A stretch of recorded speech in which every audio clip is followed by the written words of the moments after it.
Are we? The Dorkening and all affiliated shows are not intended for anyone under the age of 18. The following may contain discussions or scenes that have adult situations, graphic violence, nudity, strong sexual content, and graphic language. This show is intended for mature audiences only. Viewer discretion is advised.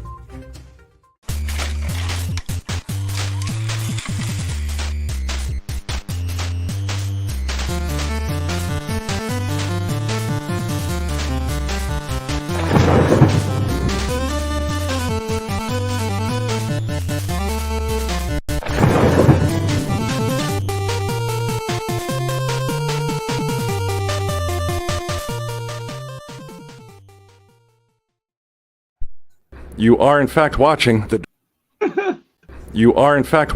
Dorkening. You're watching the Dorkening. Stay tuned. For all the geek news everywhere. Dorkening. And this is the Dorkening. Trust me, I'm smarter than these guys. Because the Dorkening is the best and most educational entertainment and information source that the Trauma team knows of. It's the best. The Dorkening.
And we're live. Everyone thinks because you're a zombie, you don't know good coffee. Well, they're wrong. There's only one brew that gets my seal of approval. Deadly Grounds coffee is my guilty pleasure. The aroma is so intoxicating. It brings all of my neighbors out of the woodwork. Deadly Grounds coffee. Coffee to die for and zombie approved. It's good to get a little deadly. Use the front door! Oh, they're so disgusting. And we're live. Wait, stop. Okay, now we're live. I just wanted to make sure this was on ending. Oh my God. That was So fun. funny. That was more. Everyone thinks because you're a zombie, you don't know good coffee. Well, they're wrong. God damn it. Hey, do you guys like coffee? So, anyway, I want to welcome everybody to the world famous, most award winning comic book club, the Splash Pages comic. I am going to be filling in for the fearless leader Leo Pond today. So he will not be here, but my name is Justin. And I'm going to be introducing our panel of wonderful guests. Actually, hosts. I'm the guest. So let me start off here. As you saw in the trailer, we have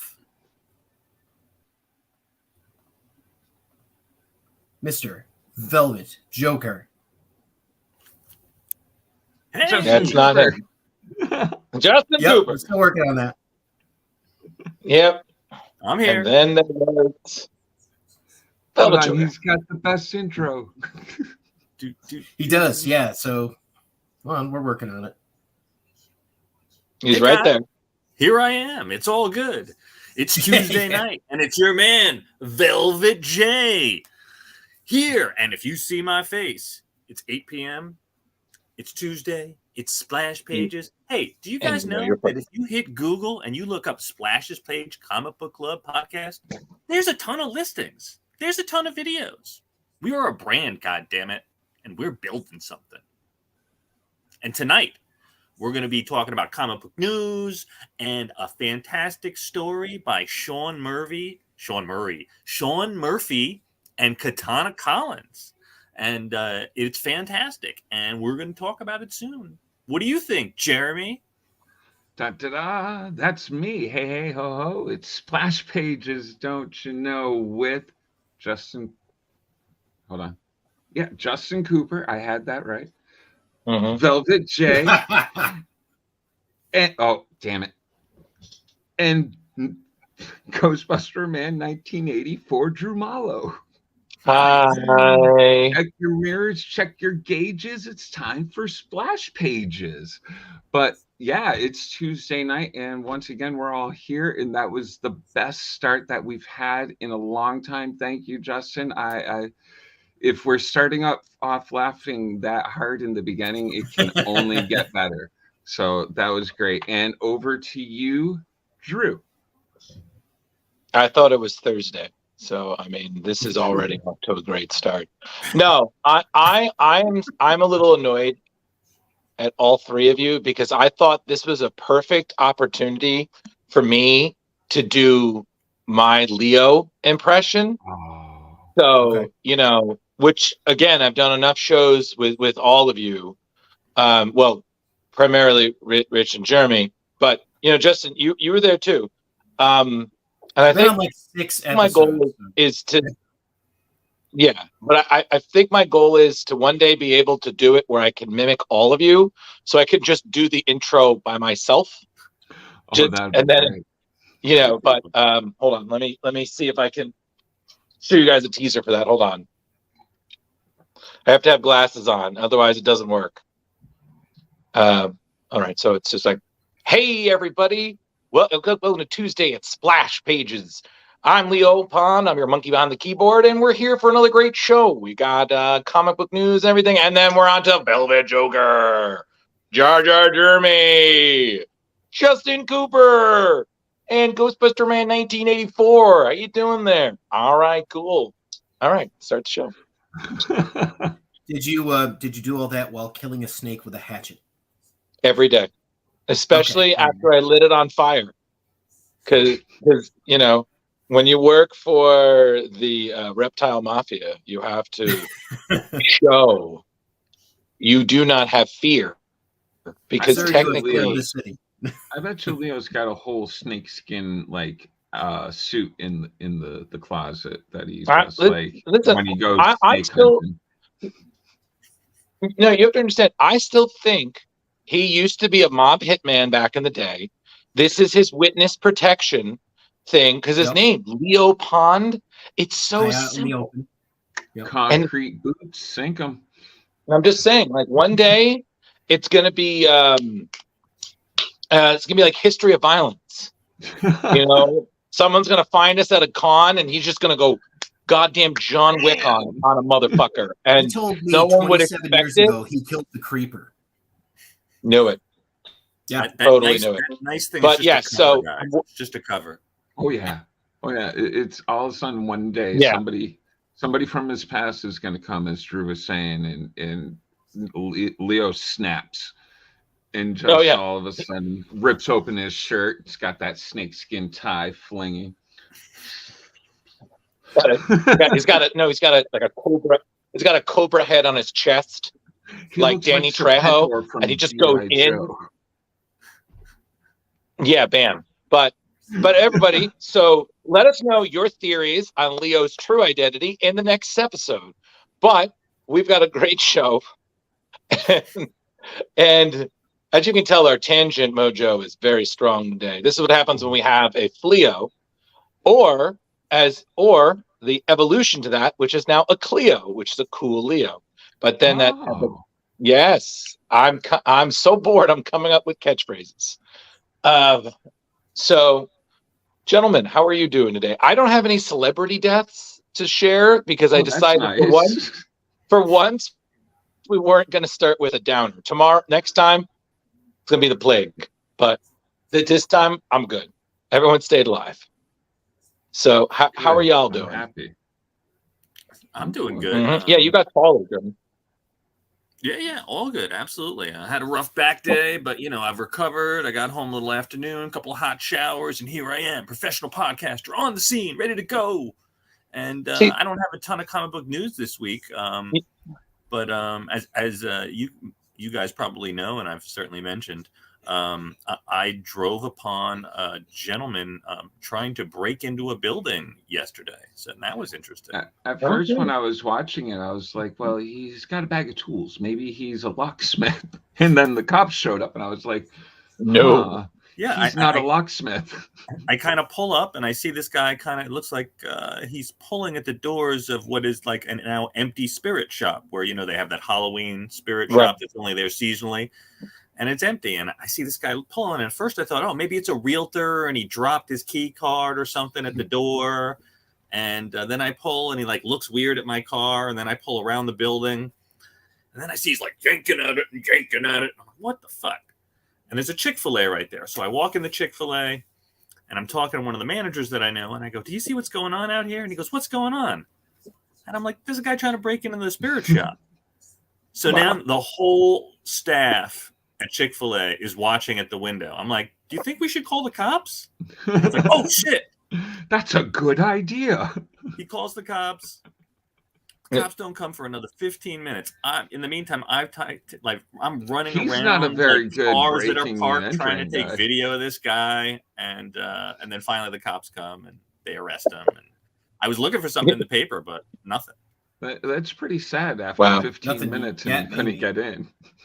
Yeah, actually, after I think it was 8 or 10 minutes, the kid called back and was like, he's using a huge knife to try to get in, figuring maybe that really get them to come back, and still took them a total of 15 minutes. That's pretty funny.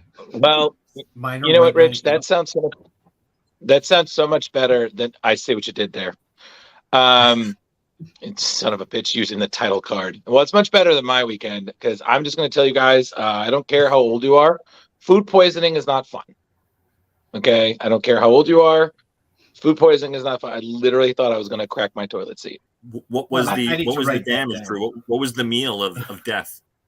I don't know, Rich. I just woke up and I just, did my business and went about my Sunday. And then I just kept running to the bathroom. I mean, honestly, I'm telling you, I thought the power of these buns was just going to crack that seat. It happened before, but and you think about it, you sit down, you're like, I cracked the toilet seat. You're like, these justice thighs. But then you're like, this is not good. This says a lot about my weight that I do not want to think about, because then I will spiral into some sort of horrible weight trauma. But then you realize that the entire day is wasted because all you're doing is in bed, hating yourself, wondering, I don't know what's still in me to go. Well, but yet, the meal from the night before. What did you have the night before? Rich, I swear to God, man, I don't know what it was, but I just remember telling a friend, I was like, whatever I did, I'm sorry already. Please, like, let it end. No more. And then the next day, I was just like, okay, I'm good now. It's run its course, but I lost 2 pounds. Oh. I know. I was like, only 2? Like, what the hell? But yeah. Look at Carrie giving information on StreamYard out in our comments. Thank you, Carrie. Yes, thank you, Gary. But Rich, your story is because I was saying Kari. You also I don't know. You also, have to be, know. You have to be careful because she has an alter ego, Delphine. Yeah, Delphine.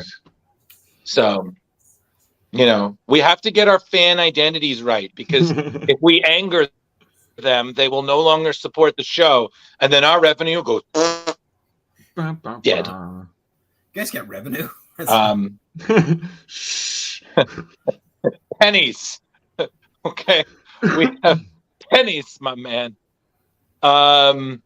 But Rich, your story is better. Mine is just sleeping and shit. Yours is I came across a crime and I made someone a celebrity for literally an hour. Yeah, and if anyone wants to see, I did make a video both on YouTube and TikTok. Velvet Joker 1 is my identity out there. If anyone wants to see. Well, Jen, thank you, Carrie, for helping me with that pronunciation. Like Carrie. See, I was right. Oh, it's Raz. Okay, listen, guys. We listen. I need to say this. If that's how it's said, we cannot bully her. Okay, I've seen how that movie goes. Okay, we need to avoid. We need to avoid. Yep, we need to avoid buckets of pig's blood, 1970s prom, Sissy Spacek, and John Travolta. Right. The last one is pretty easy. Yeah. Oh, Jeremy, the last one was the Adam Sandler albums. Yeah, I know, Jeremy.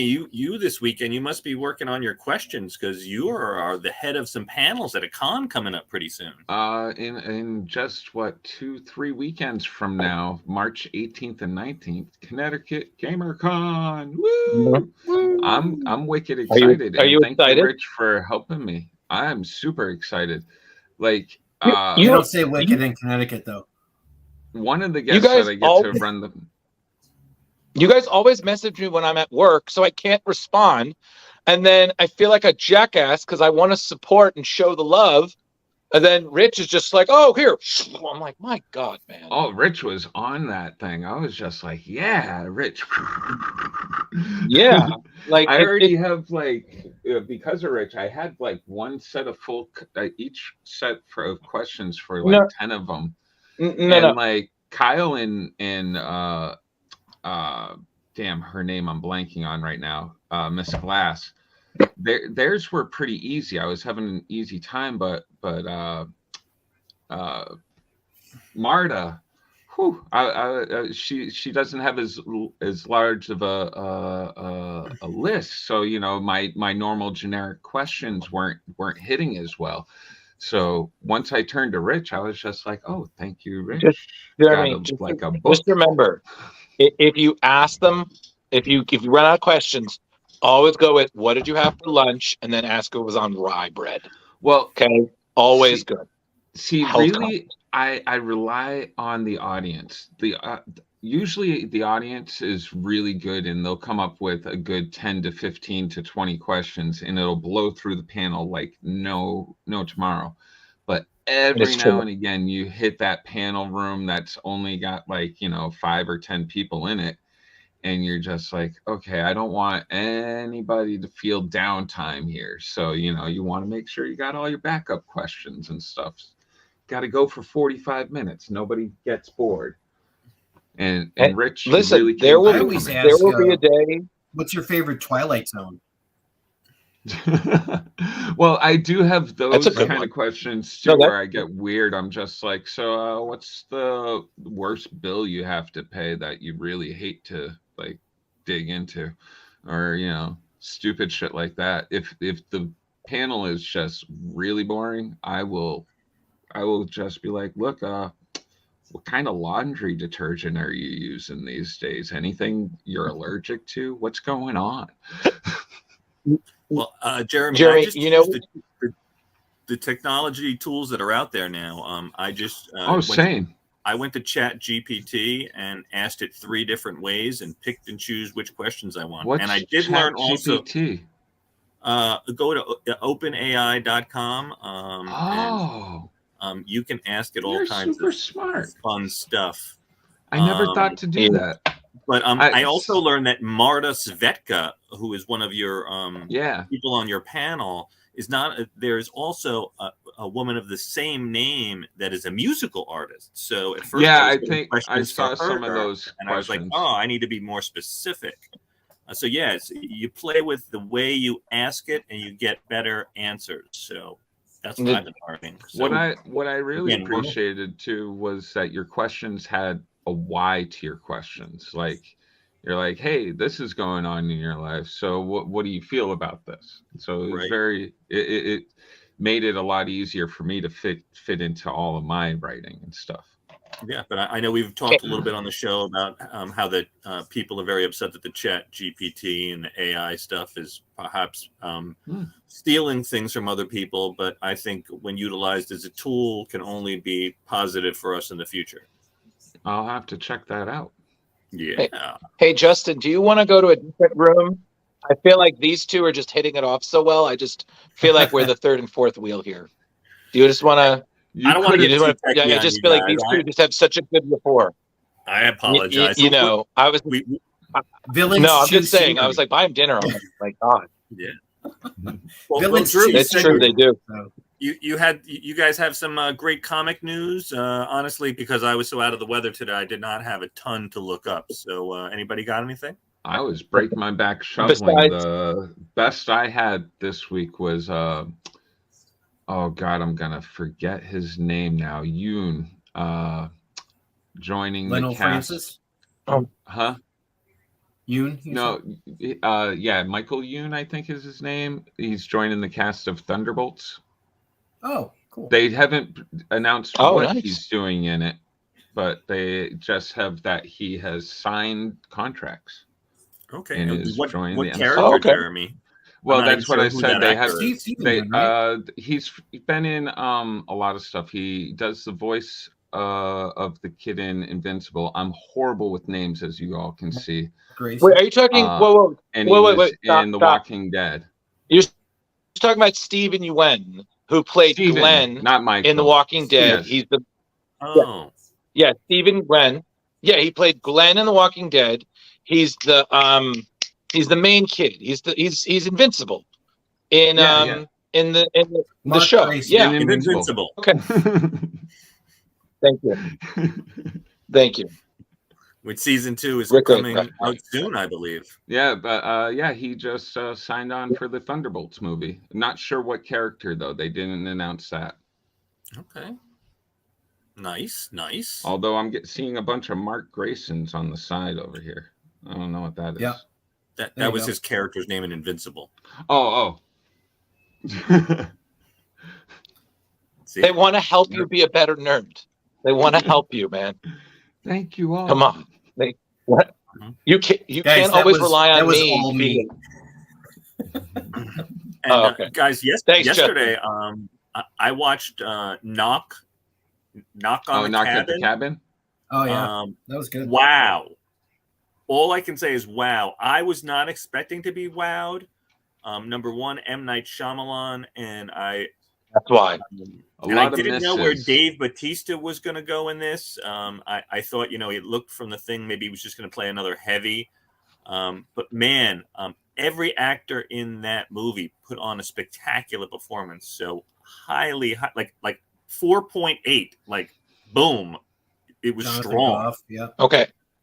Well, I have a theory about why it was so good, Rich. Okay. So briefly, and then we'll get to the comic news. So my theory about M. Night is when we expect greatness from him, we will become disappointed. But when we assume it's going to be a shit heap, he wows us. So example of that being Split. You had no idea, and you're like, wow, this is awesome. disappointment. The list is so big. You know, there is quite a lot Glass list. being one of the biggest ones. Some of you them know, are really but good, that's though. Some are very. No, don't get me wrong. I like will the always Village guys, stand and I like by. Lady in the Water. Yeah, Yeah, I like I'm a both fan. of those, and I listen. think the Village is unfairly judged based on the time it came out. Go back and watch that on. Guys, we're missing that Unbreakable is still one of the best non-DC Marvel comics book movies that came out in those early 2000s. So that's all I'm saying. So Unbreakable was so that's why, Rich. Of course it was. Well, he did it again. Listen, you know, I think my least favorite. Rich, of what's that old his is saying? The plant one, where the happening. The happening. That's it. Yeah. The hey, we're giving M. Night an R rating, and what he gives us, nothing. He gives us nothing. Plants. Okay, it should have been called The Nothing. Yeah. Would have been accurate. And then we can't forget. Okay. Tomorrow night we've got Mando coming back, so get your Grogu on. Oh, that's tomorrow night. Yep. Oh wow. I'm ready. Actually, it's gonna be midnight tonight. I'll be watching it. Oh yeah, so I might end up watching those episodes tonight. Leo is ready. Yes, yeah, wherever so he is. Might want to watch tonight when the honeys, when we get off the podcast. You might want to watch the last episode or two to refresh your memories. Fuck that! I'm going to sleep. Save that for tomorrow. The galaxy that's far, far away can wait for a good night's rest. But comic news. There is one thing I would like to point out is this. I'm very excited about this. I found out this recently. Marvel, because they love their big milestone issues, has crossed another one with AKA the First Family, AKA the Fantastic Four. The current series, issue 7 or 8, will be the 700th issue of Fantastic Four published by Marvel since the 60s. Wow. 700 issues. And to make it even better, and Justin, when you're ready, roll it. Working on it. I know, it's fine. I can only delay my phrases so much, like Shatner. I was about to say sabotage or sabotage. I could say sabotage. No, Marvel will be releasing a cover. I'm glad everybody got the reference. Listen, the point being is, everybody, Fantastic Four issue 700 will have a cover by artist Scott Colbert that will have 700 characters over the wraparound cover. Whoa! Wow. The artist Scott Koblish, who most of us, if you do know your Deadpool, was doing a lot of the Deadpool covers. He worked a lot with Jerry Dugan and Brian Posen's run on Deadpool. He did a lot of work with Dugan's later run that followed that. He's a great artist. I've met him myself. Wonderful sense of humor. He said, I've been a big fan of Fantastic Four since I was a kid. So not only was it an honor to draw this cover, but it was a dream come true to scroll through every issue of Fantastic Four ever. I was able to convey all of the sheer joy, wonder, and boundless creativity that the Fantastic Four have embodied for 6 decades. And I hope it continues to be a shining beacon for decades to come. It's honestly, just looking at it, I couldn't help but play the game of how many characters do I know and which ones escape my mind at this time.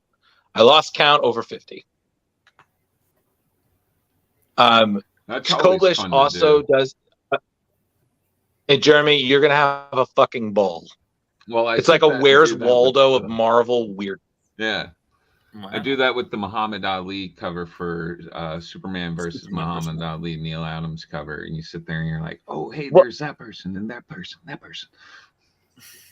Well, Koblish had done something similar. I'm sorry, Drew. Wasn't there like a time when Marvel stopped printing Fantastic What were you saying, Rich? Four? There They was a had. time when Marvel stopped printing Fantastic Four. Was that over a year? I remember there was some kind of battle, like the movie versus the comic type thing, and they just stopped printing No. it. So that was around 2015, 2017.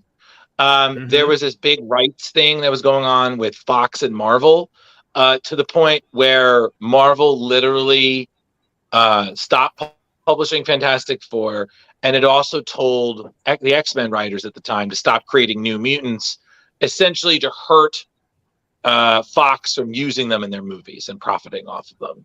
This is how deep, quote unquote, the rivalry was going.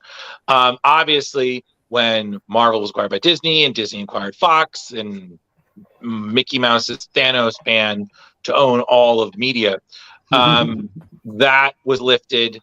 You had the Fantastic Four coming back with Dan Slott's run, which was the first time we really saw the Fantastic Four as a group again since, I believe, Secret Wars. I mean, we saw some of the others, like Johnny Storm and Ed Grimm had ended up on other teams and whatnot, but this was the first time we saw that. So essentially, they've been back at Marvel since then, kicking up stuff, doing their first family shit.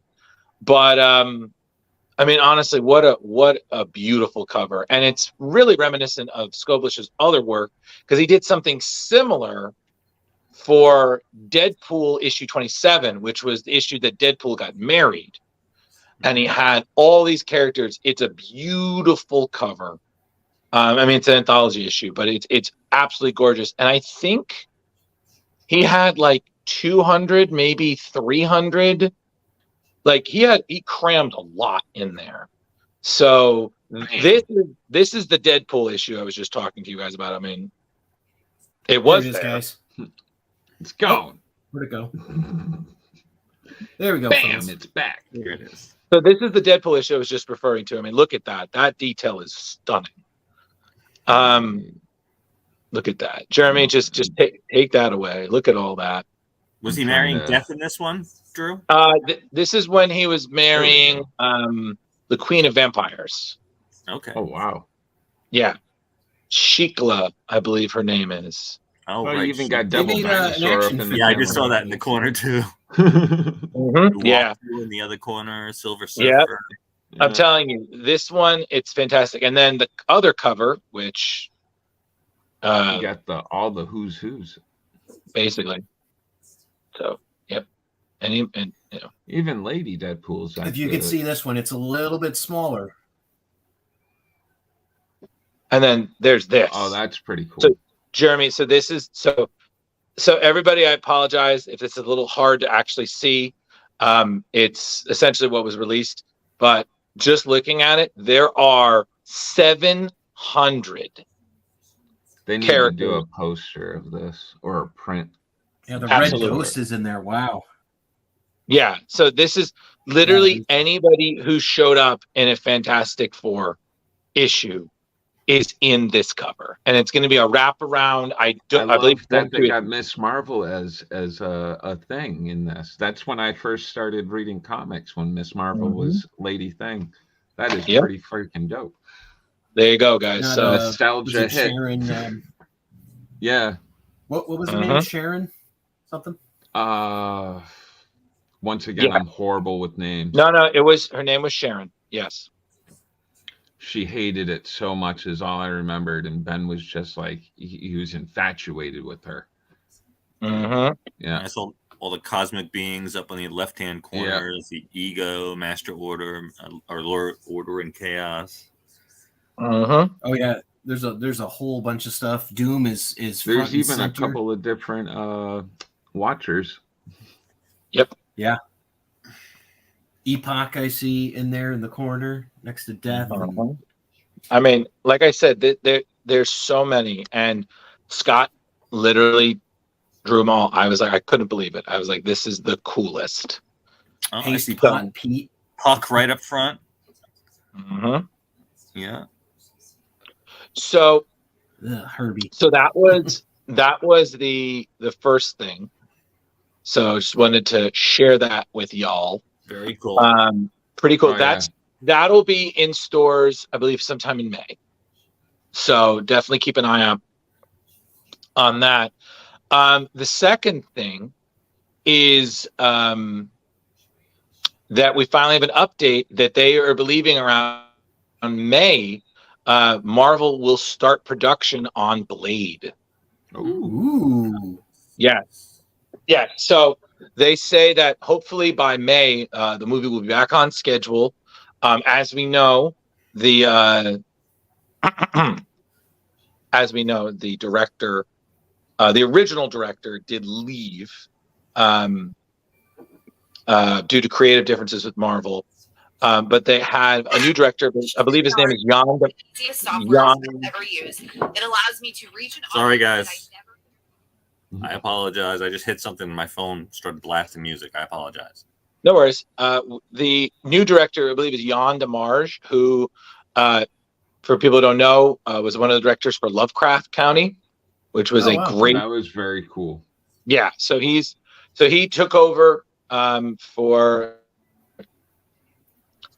the other director, whose name unfortunately escapes me at this time. That would be like kind of a cool take, like if they use elements that they use like in Lovecraft. I mean, that was a very dark and like interesting, very interesting. And as much as personally I loved the first two Blade movies are in my mind absolutely beautiful to both rewatch and still hold up. I'm excited for Mahershala Ali's run of Blade. I think he is a great actor. I think he's going to do just as good of a job as Wesley for the role. And to be quite honest, I am down for more horror influences in Marvel. Like Marvel is, I don't like little too family friendly. Like when Werewolf by Night showed up, I was like, yes.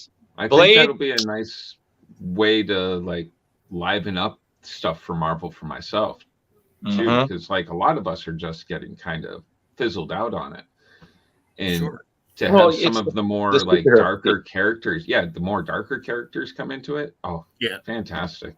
The occult angle is very appealing to me. Oh, absolutely. Listen, I'm just waiting for when we finally announce that we're doing a Midnight Suns movie, because then I'm just gonna Rick and Morty. Son of a bitch, I'm in. Just yes. Make it rain, Marvel. Make it rain. So we're gonna keep you updated on that. I'm gonna play Leo's angle here and say, what about Morbius, guys? Oh, he would be in the Midnight Suns. Be all over that. Oh, he's a little tainted, Justin, because of that horrible movie that you're giggling about right now. I'm being Leo. He would be a welcome addition. Well, according to Leo, that is part of the MCU. Can we something else, please? Confirmed. What is Sony's ownership on him at this point? Have they given it away? No. No, they're still holding on to it. Never. All right. They will never. So that's all the news I had. I remember one thing that is certainly pertinent, and I talked to Tim Jones about it a few days ago. Ooh. I don't know if you guys saw Scott Adams, who wrote Dilbert, did a wicked racist rant. Yeah. And apparently he's done some other crazy rants that I wasn't aware of, and I guess other artists have been aware of it for years, and they've never understood why he's still been in there. But I guess this is enough to get him kicked off of almost every publication, and even his agents have separated doing business with him. Does anybody know exactly what he said and did? Because I all I saw was that he went on a racist rant, and that was enough for me. Yeah. I would like to know more. Google almost any of his videos. Jar Jar, Rich, I got this. I got this. You in the corner. So, yes. Hi. So, Drew Mollo, facts aplenty. So what happened was, his comments came in response to a poll from a conservative firm called Rasmussen Reports, which said that 53% of Black Americans agreed with the statement, "It's okay to be white." Essentially, The Anti-Defamation League has noted that the phrase has emerged on 4chan 2017. It's the trolling campaign, and it has a bit of a long history with white supremacist movements. So what Are Adam people said putting that on their his bumper show. stickers? God, our country's Jeremy, messed listen, up. humanity, the false bottom of humanity knows no bounds.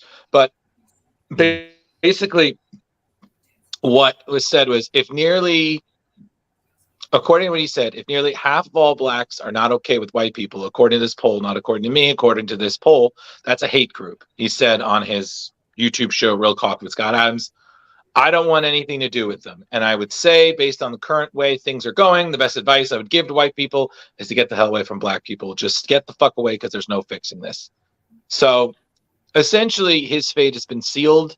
His publishers have dropped him. Dilbert is no longer being published through any major newspapers. It is now available privately, everyone. So, if you want to get your fix, no, it's actually available now for subscription via the website.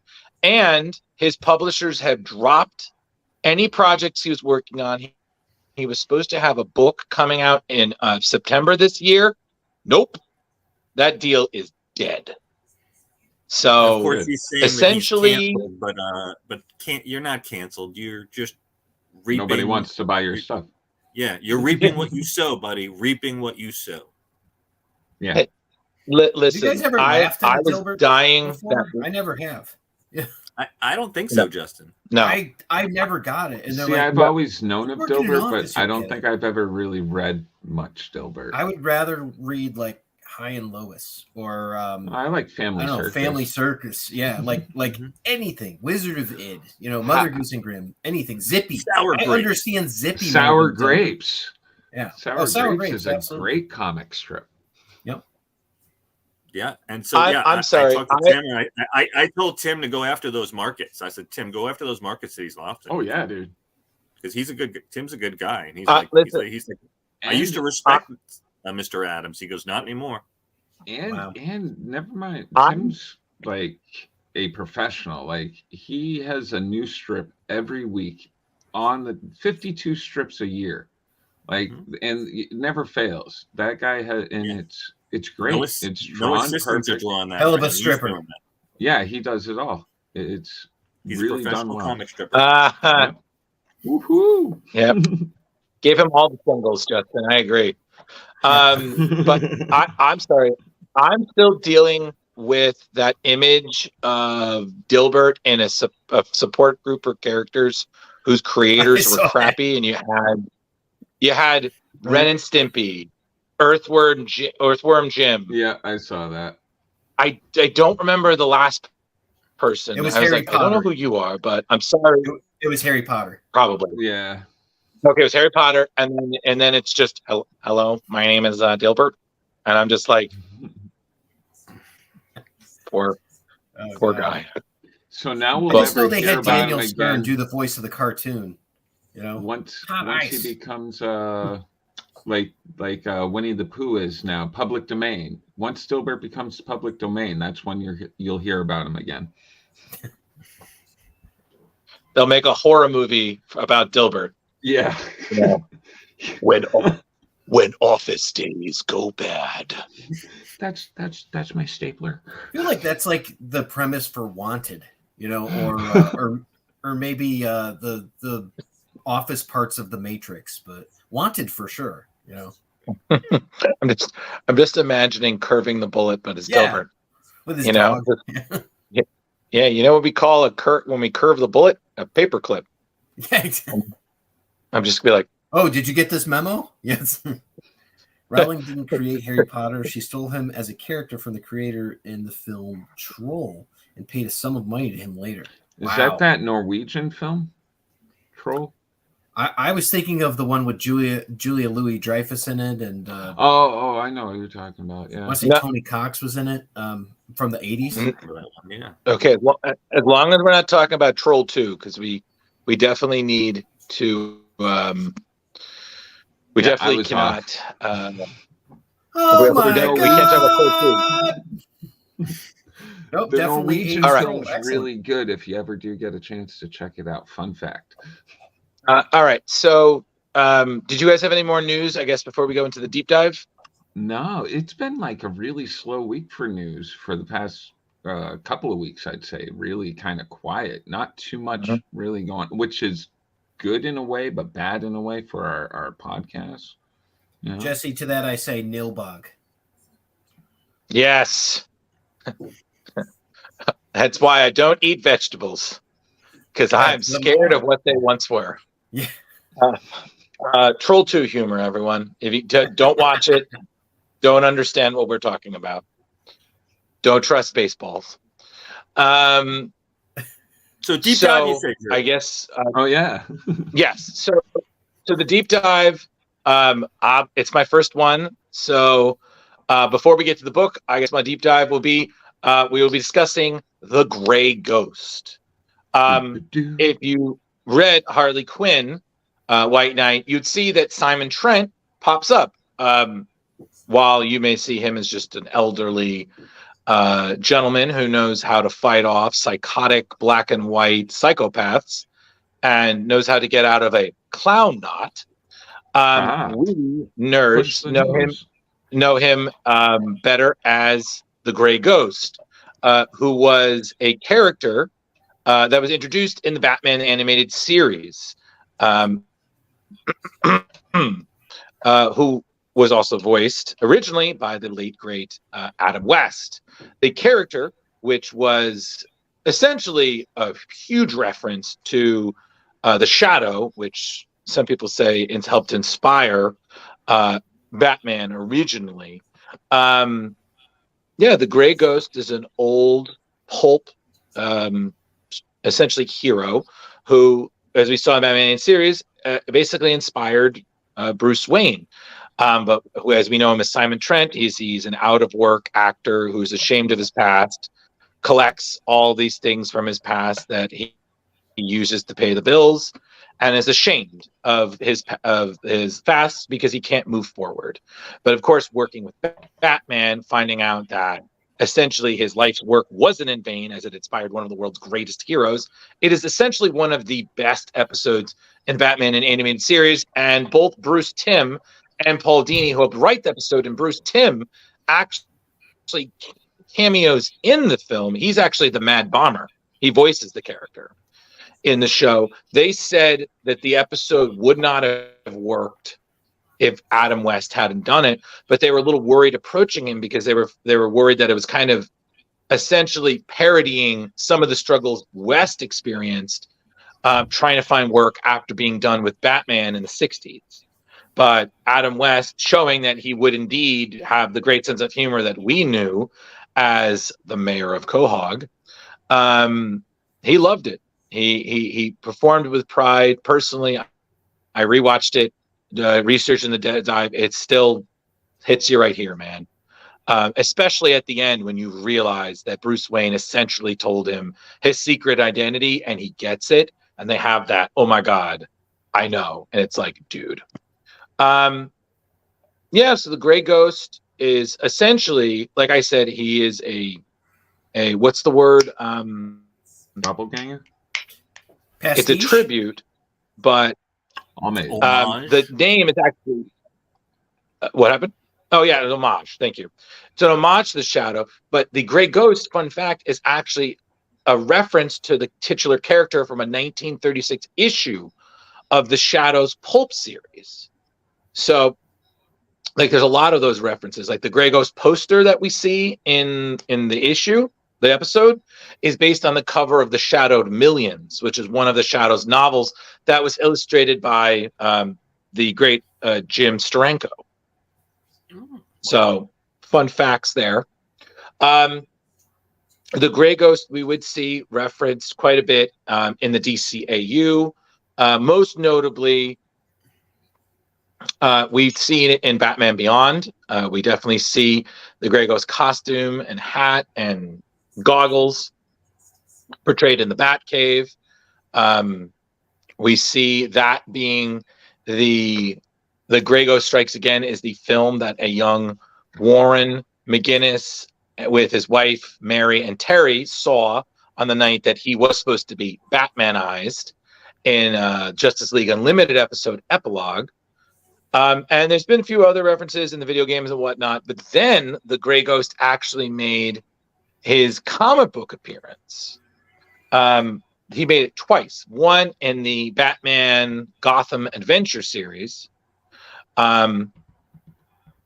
where he's, again, still Simon Trent one up, but then a different Gray Ghost actually shows up during the New 52 in Batgirl, Volume 2, Issue number 9.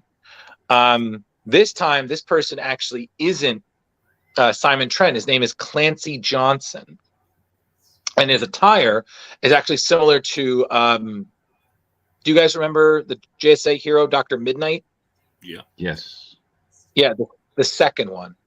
The one that was more of a surgeon and not a Golden Age hero. Okay. The one who was blind.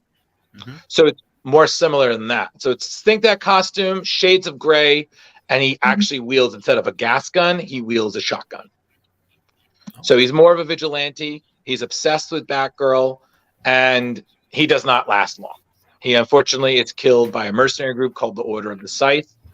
And that's the last time we see the Gray Ghost. But Simon Trent actually shows up in 2015 in the Gotham Academy, where he is a famous director and playwright who teaches at the Academy, and of course has a rivalry with Clayface because actors. Which Basil I'm Karlos, sorry, right? when I thought that, I saw the Clayface from Harley Quinn, and then I was like, oh, that would be the greatest Batman of all. I'm an actor. Thank you, Alan Tudyk, for making us laugh so many years later. So that's the Gray Ghost, everybody. Please do yourself a favor. Go back for that nostalgia.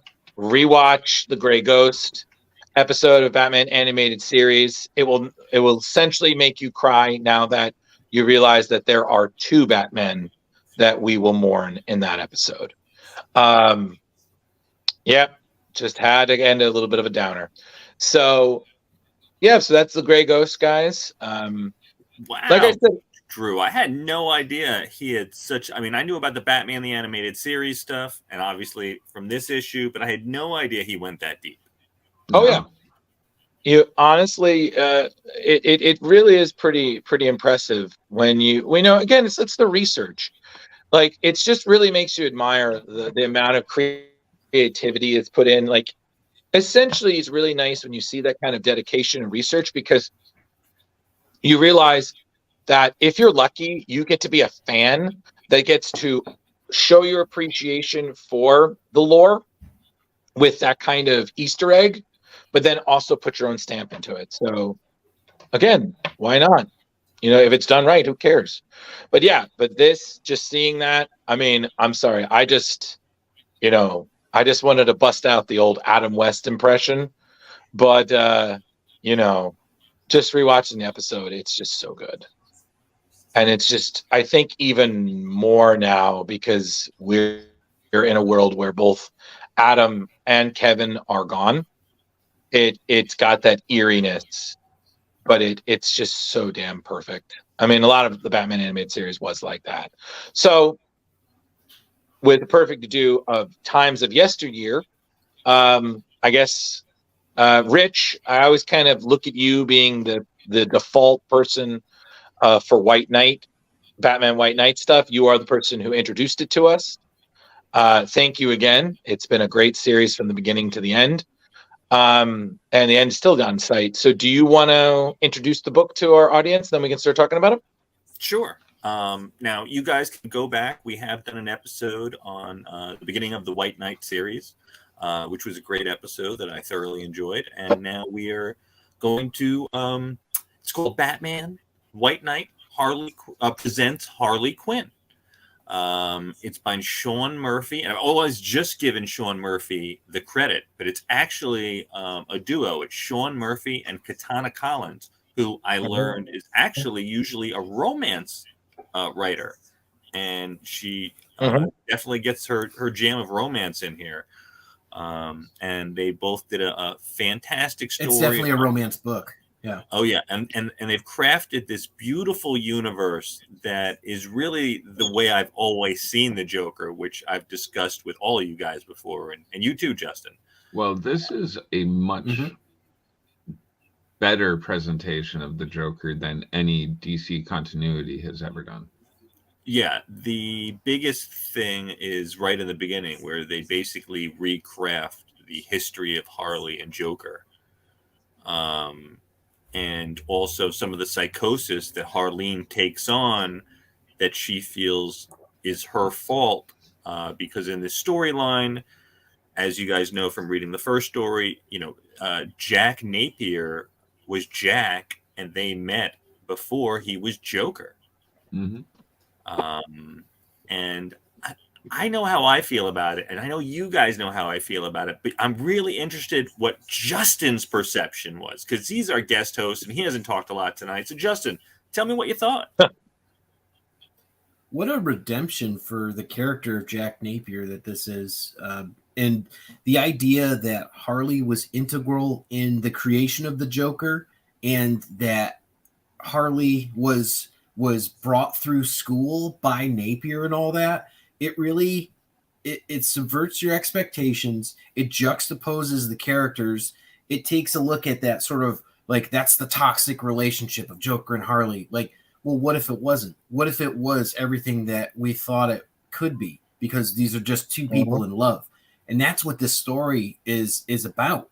And there's a lot of stuff that happens after the White Knight and then to this point. So they'll even use that as the tagline line. Batman's in jail. Joker's gone. And Harley is trying to figure out this mystery in like a long Halloween style case. It's pretty great. I gotta say, it was a really good read. I'm glad you enjoyed it. I'm glad you got the perception too. I'm sorry. No, go ahead, Jeremy. I was just gonna say, I have to say, I find this version of DC way better than, and I'm a big fan of DC, way better than the regular Batman, because it shows you the repercussions of both sides. Like, whether you're good or bad, nobody's just good and nobody's just bad. I mean, hopefully there are some people, but everybody, the repercussions, like he's a gangster and all this stuff, but the beatings that they're subjected to through Batman and the foul play of the cops and all this other stuff, and never mind the roughness of just trying to get through life, what they are doing, what they have to do to survive. It's no longer, there's a gray line. It's no longer black and white anymore. I find it like it makes you, the reader, think more, okay, yeah, Joker's bad, but there's all this other stuff going on too, and what would I do if that happened to me?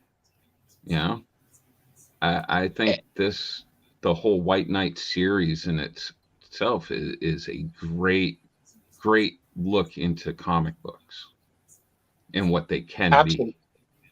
Absolutely. And Jeremy, just to piggyback on that, I feel like this series really makes a wonderful case that the kind of thinking in comics that created the Elseworlds in the 90s is still something that should really be explored in DC still, because it's just sometimes good to see a refreshing, different perspective on classic characters. I mean, again, anyone can argue that not every Elseworld was amazing. Some were okay, some were not. Some were mind-blowing. We've covered a few of them ourselves on the show, But this one, what I really liked about it, we just covered one. No, you were saying. Which one? You just covered the Darkest Night, the Batman where he gets the Green Lantern, and that one was a little subpar. So I will absolutely agree with you. We covered that on Comics Paradox recently. So if you want to, again, shameless plug, Comics Paradox explores all Elseworlds, good, bad, and the fugly. But back onto this. What I really like about it is that Sean Murphy's universe it has this wonderful thing where it pays such good attention to detail. You have your big action moments, you have your characters, but everybody's very, very developed. Everybody's very real. Everybody's very relatable. There's nobody that you feel is just thrown in there and they do nothing. There's no wallpaper characters.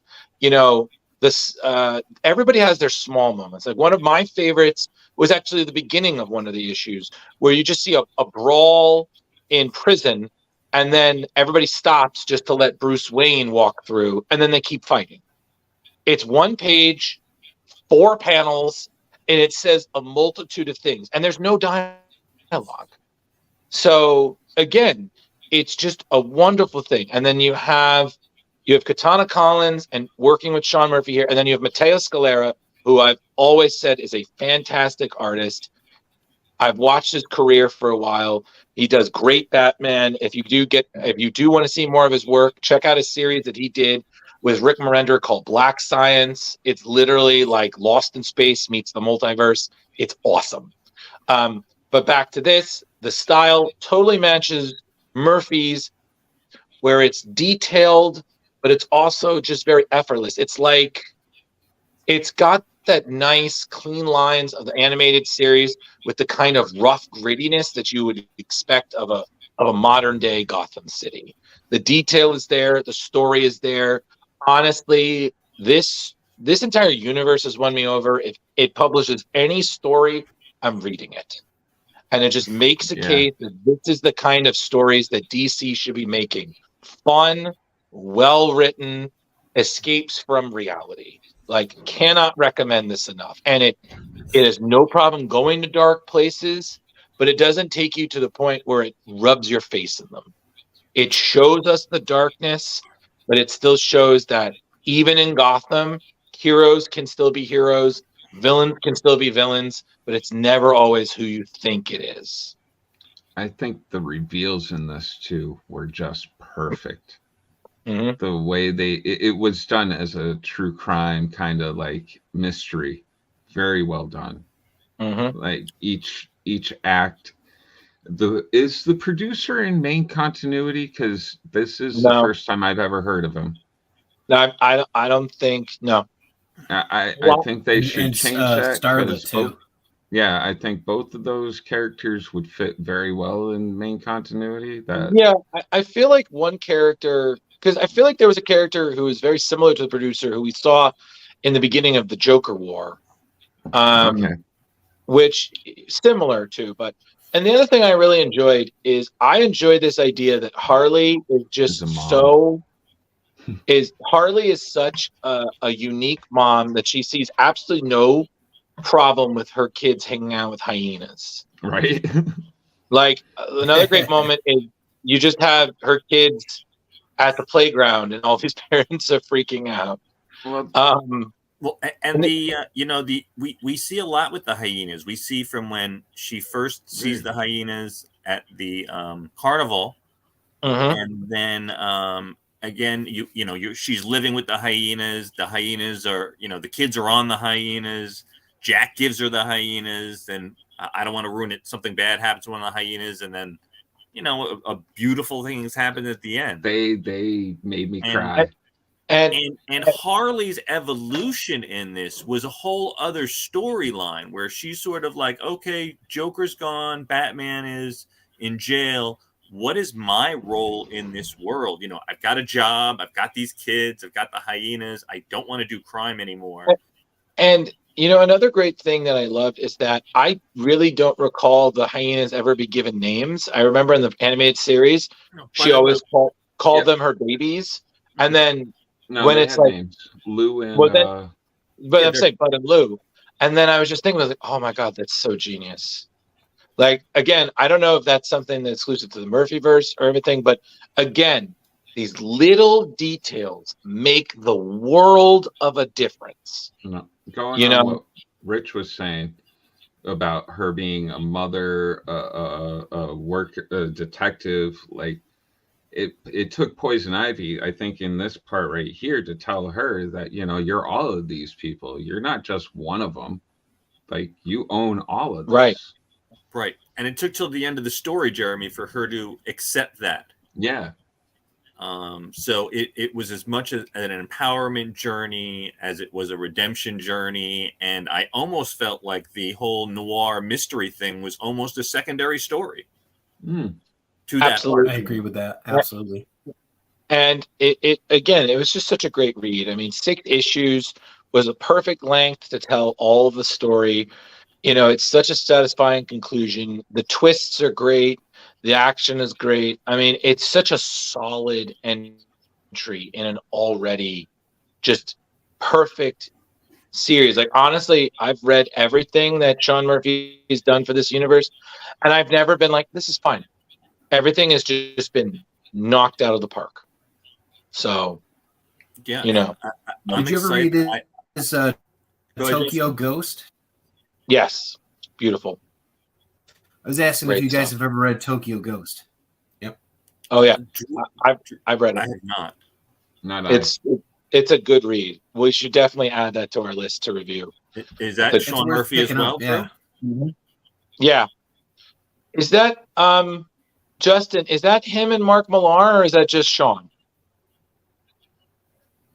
I'm not sure from the top of my head. I thought it was him. I think it's an I image think book, it isn't might it? be. Yeah, it's an image book. It might be him and Rick Morender. I think of fun fact, Jeremy, Mark Millar and Sean Murphy did do a series together. It was called Chrononauts. So definitely check that out. That's the Tokyo Ghost is Matt Hollingsworth, Rick Remender, and Sean Murphy.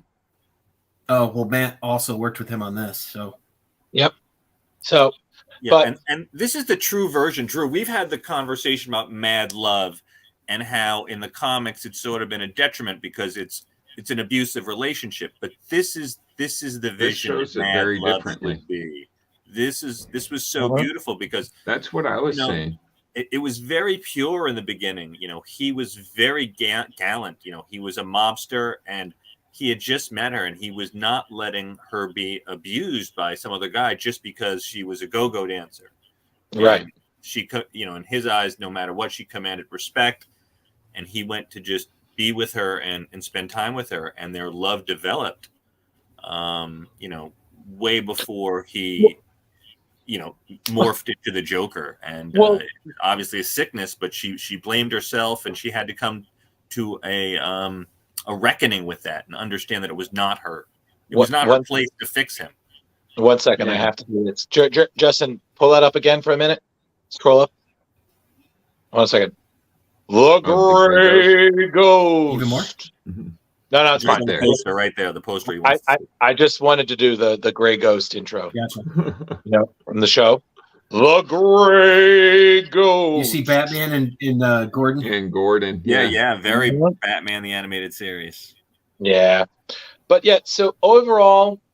Oh, and they got the statues over behind him too. I didn't even notice that. Yeah, well, Sean Murphy is notorious. We saw that in the last series. He puts Easter eggs and a lot of stuff from BTAS all over the place and stuff from Batman lore. That man does his homework.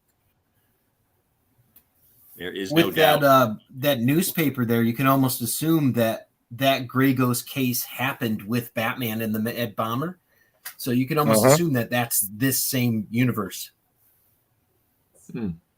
Yeah. Just to piggyback off what you're saying there, guys, about this too, what an interesting way to flesh out the universe that they had, where they have now you go back and read The White Knight, and there's a whole new dimension because now there's this piece to it where it's like, hey, Harley helped create him. Harley did this, and this is what Jack was like before, you know, he was the Joker when she met him, and that's why she fell in love with Jack. So that's like a whole new dimension that it gives you. You could reread that now and see new things you didn't see in the past. True. No, I definitely want to go back and read the Azrael one now because I've read the original and it was great. Yeah. But this actually makes me want to read all of them. I was the end broke my heart. Not broke my heart. It brought a tear, like not it was a few tears. Well, Jeremy, you have to understand. I think comic books have this rare thing where I don't feel comics like to give characters happy endings. That people feel that a person in the comic is not important unless there's some sort of tragedy. Like, it's never a clear win. It's kind of like a horror movie win, where you beat the evil, but you're still transformed by it. So in this one, there's loss, there's pain, there's death, there's regret, there's sorrow, but there's also hope. Yeah. And I think that's always been a very motivating thing in the Murphyverse, is that there's always this idea of hope. No matter how bad things are, Batman will prevail. You know? Absolutely. And it's just, again, you know, cannot recommend this thing enough, but I honestly feel that you have to start from the beginning. You have to start from the beginning, and you have to work your way through. And honestly, true believers, you will not be disappointed with this series. I've recommended it to a few people, and just like Rich recommended it to us, there's been nothing but rave reviews. So please give this a shot. Give it your money. Go. Sounds like all four of us are very much on the same. Yes. Yeah. So, and I don't even want to go too deep down the rabbit hole because, you know, we don't want to ruin it for people. But the character of the psychiatrist Quimby and his correlation to how he has the Harley fetish, the way Harley had the Joker fetish, and the evil mother, and the whole dichotomy of the killer, it was just phenomenal. Just the whole thing is really great. Agreed. So, like, I forget who said it earlier, but each character is really fleshed out in this. Nobody is brought in that is not utilized. Agreed.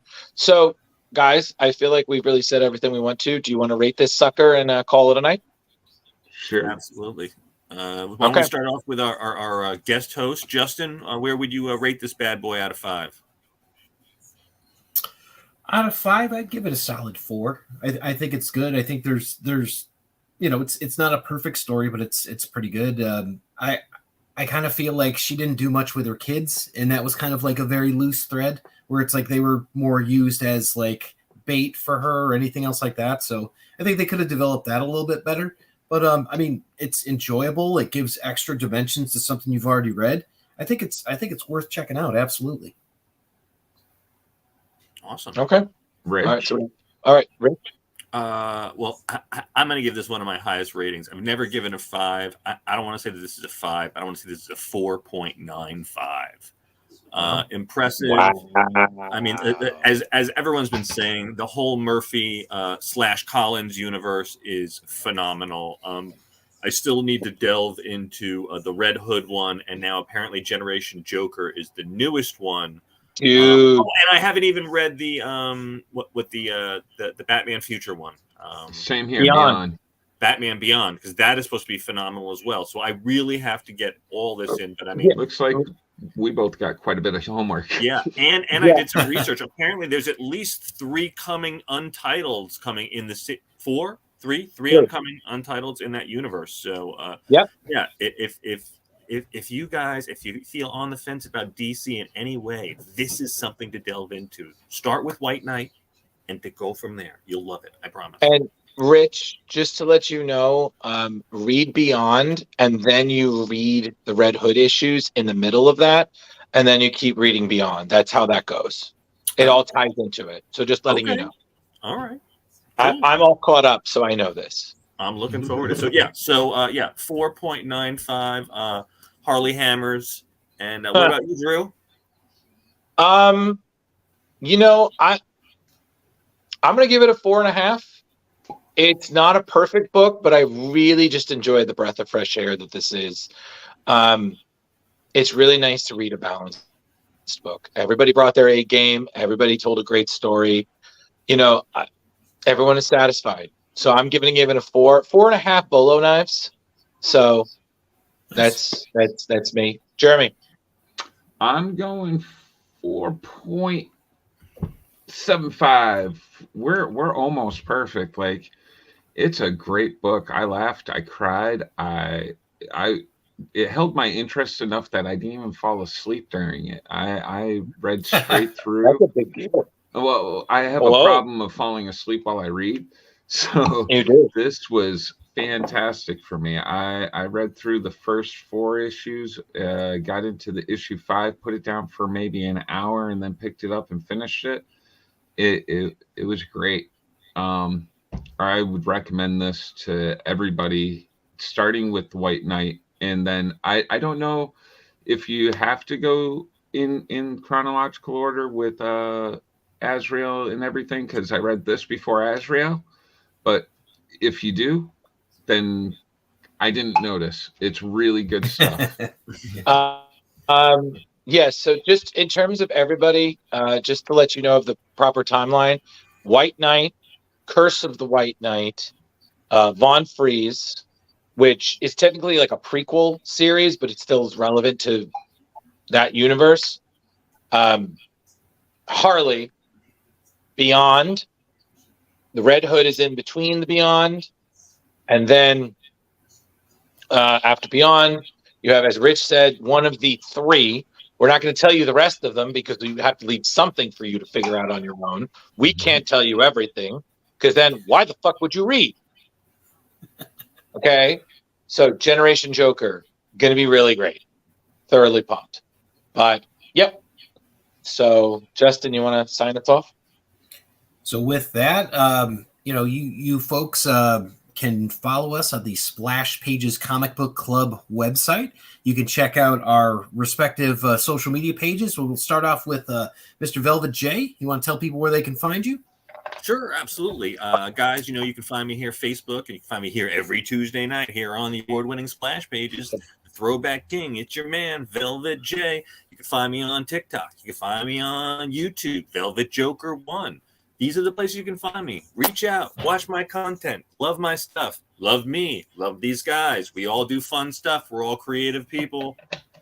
Dig it. Drew, All right, Mr. Jeremy, Drew. What? There's so many choices. Jeremy, go. Me?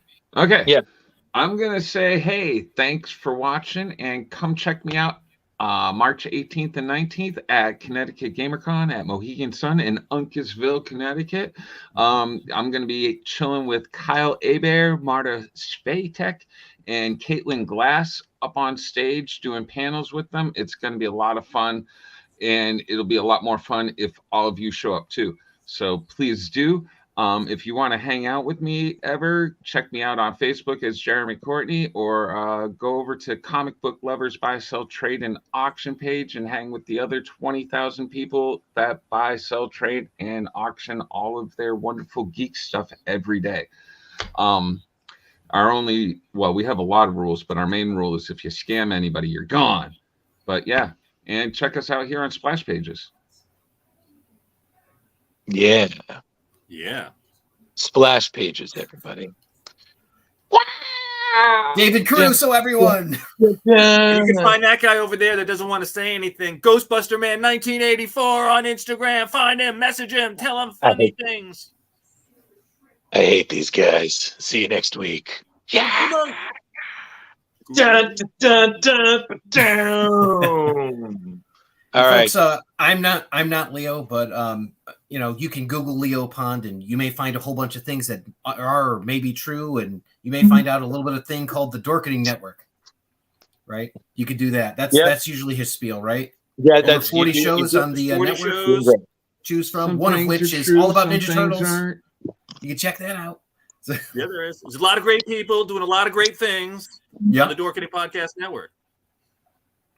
And tune in one of these shows. We're going to have a tip jar for how many times we interrupt each other during one show. Will we have enough to buy our own table? Who knows? Right next week. I'm interrupting. We're right there. Is on Comic Paradox, and he has a Ninja Turtle show called Epic Tales from the Sewers. Epic Tales from the Sewers. Help that man buy more ooze. Shellbacks. Get it. Do it. Yeah, do it. Thanks for watching, guys. And good night. Good night. Good night.